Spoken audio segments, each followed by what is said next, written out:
లేదండి ఇంకా రాలేదు. ఇంకా రాకపోడండి, టైం 12 అయింది. ఫ్రెండ్ బర్త్డే పార్టీకి వెళ్తానన్నాడండి. ఈ టైం వరకు బర్త్డే పార్టీ ఏంటి? వాడిలో ఉన్నాడో ఉండి చెప్తాను. రే టైం ఏంద్రా, ఎక్కడ తిరుగుతున్నావు ఇప్పటి వరకు? ఈ ఫ్రెండ్ బర్త్డే ఏంటి తాగొచ్చావా?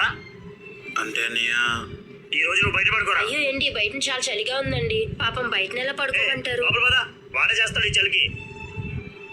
అనియా అనియా అనియా అనియా డోర్ ఓపెన్ చేయనియా. ఏమండి ఒకసారి ఆలోచించండి. వాడికి ఇలా చేస్తేనే బుద్ధి వస్తుంది, ఇంకోసారి తాగాలన్నా భయపడతాడు. కాదండి. రా.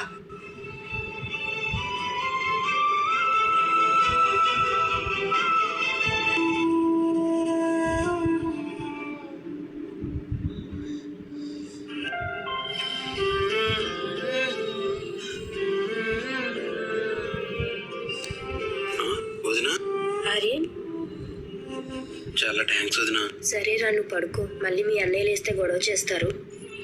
వదినా ఏంట్రా? బాగా ఆకలిగా ఉంది వదినా. ఏంట్రా నువ్వేమీ తినలేదా? ఉండి తెస్తాను. ఇంతవరకు బయట ఉన్నప్పుడు ఏదో ఒకటి తిన్నాను కదరా, ఎంత ఆకలితో ఉన్నావో ఏంటో. ఇదిగో తిను.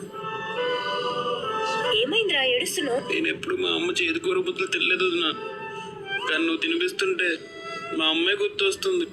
రే వదిన కూడా అమ్మలాంటిదే, దా తిను. అరే అమ్మగా చెప్తున్నాను, ఈ తిరుగుళ్ళు తాగుళ్ళు అవి మానేరా. మీ అన్నయ్య చెప్పినట్టు ఇంట్లోనే ఉండరా.